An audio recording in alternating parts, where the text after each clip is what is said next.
তো আজকে তোমাদের সাথে আমি শেয়ার করব কিন্তু তালের পিঠে, তালের বড়া কিন্তু নয়।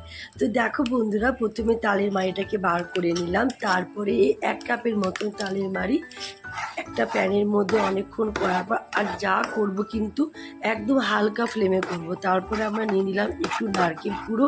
নারকেল কুড়োটাকে কিছুক্ষণ তোমার এদিক ওদিক করানোর পর তার সাথে আমি অ্যাড করে দিলাম তোমার একটু গুড়।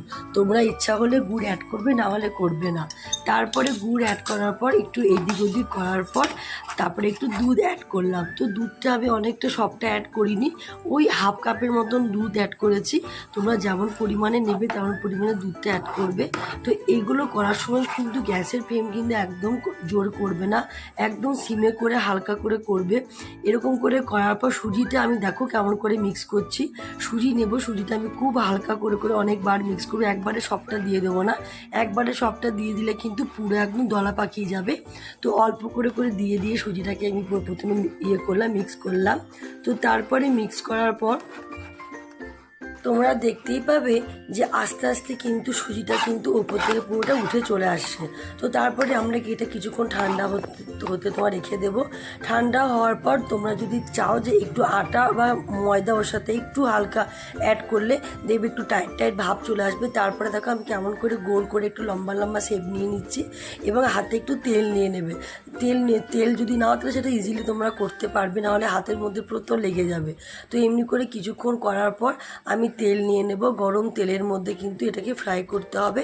আর তার আগে বলে দিই, আমি অন্য একটা জায়গায় একটু করে রেখেছিলাম, চিনি রস থাকাতে এইগুলো গরমে ফ্রাই করার পর তোমার এখানে তোমার চিনির যে তোমার রসের সাথে এটাকে অ্যাড করতে হবে। তো দেখো কি সুন্দর আমি এটা পুরো করে নিয়েছি। তো এবার আমরা এটাকে ফ্রাই করব। ফ্রাই করার সময় গ্যাসের আঁচটা কিন্তু জোরেই করবে, দেখো লাল লাল মতন ফ্রাই হয়ে যাবে।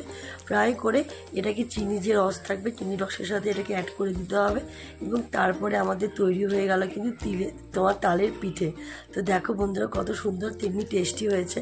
আমার তো খেতে তো কি বলবো দারুণ। যতই হোক মোটা হই আর যাই হই ভাই, বছরের একটা স্বাদ তো খেতেই হয়। ডায়েট করি যাই করি, বছরের প্রত্যেকটি স্বাদ কিন্তু আমি খাই, কারণ এগুলো আমরা সবসময় পাবো না, বছর একবার করেই পাবো।